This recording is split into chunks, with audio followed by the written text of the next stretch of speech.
Hey guys, I'm Austin Sellers. I'm going to be talking about the economic effect of industrialization in Britain and the Americas. Okay, let's talk about the impact on Britain. Industrialization was the main reason slavery ended in the UK. During the 1800s, there was a lot of resistance by the enslaved people. In addition to revolts and stuff, they would try and sabotage the machines that they were working on. But because of this, the slave owners had to hire more watchmen to watch over the slaves as they worked in the factories. As opposed to when they used to just work in the field and pick cotton, and a watchman could see over many slaves because there's just an open field and there's not big machines blocking his view. So the slave owners and factory owners had to hire more watchmen, which was costly, and this in turn reduced profitability for the factories. So that's just kind of one reason how industrialization kind of stopped slavery, because it wasn't as profitable as it was before when they were just working in the fields.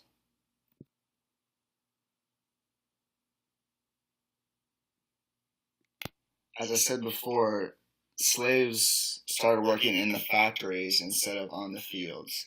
This was because Britain had a change in their economic interests. After America became independent from Britain in 1776, Britain's sugar colonies like Jamaica and Barbados declined because America could directly trade with the French and the Dutch instead of Britain. So because they didn't trade sugar as much, they changed to goods that were produced in factories. And so that's why they tried to have the slaves work in the factories. But, as I talked about earlier, that didn't work out too well.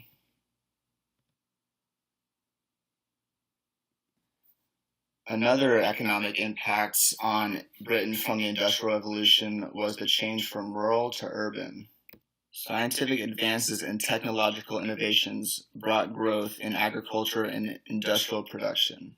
The most dramatic change in this was witnessed in rural areas where landscape often became urban and industrialized following advances in agriculture, industry, and shipping. And there was wealth accumulated in this region, so there was soon a need for country banking.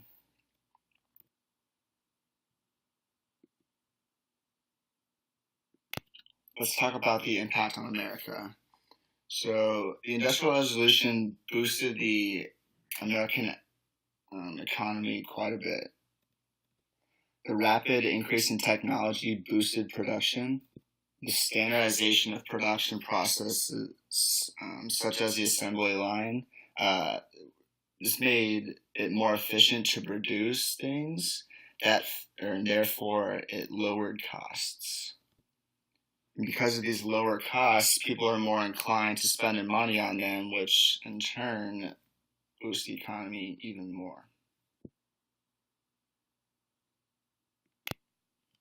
So during the Industrial Revolution, government actually played a positive role in the economic growth. This is because they had high tariffs on goods, especially steel, and with this money they gave land grants to railroads, and railroads were extremely important for America's economic growth. And I'm going to be talking about the railroad system a little bit later. Foreigners, especially Europeans, played an important role on boosting the American economy at this time. So they saw America as a developing economy and decided to invest their capital in America, because not only because they saw it as a developing country, but because the U.S. offered higher returns on those investments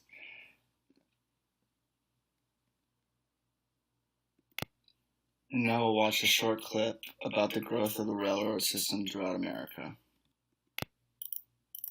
The economic consequence of the railroads was immeasurable. When engine power moved from wood to coal, the demand for coal tripled. When rails moved beyond iron to steel, the modern steel industry evolved. Many other industries emerged as well. Notably, the refrigerated freight car, developed in partnership with Gustav Swift, gave birth to the meatpacking industry. And the grain, lumber, and steel industries virtually exploded as new railways transported huge resources to towns, cities, and ports across the country. The growth of the railroad is astounding. In 1870, there were 57,000 miles of railroad track in the continental U.S. By 1890, this figure had grown to nearly 167,000 miles. Alright guys, that's my presentation. Thank you for watching. Have a good one.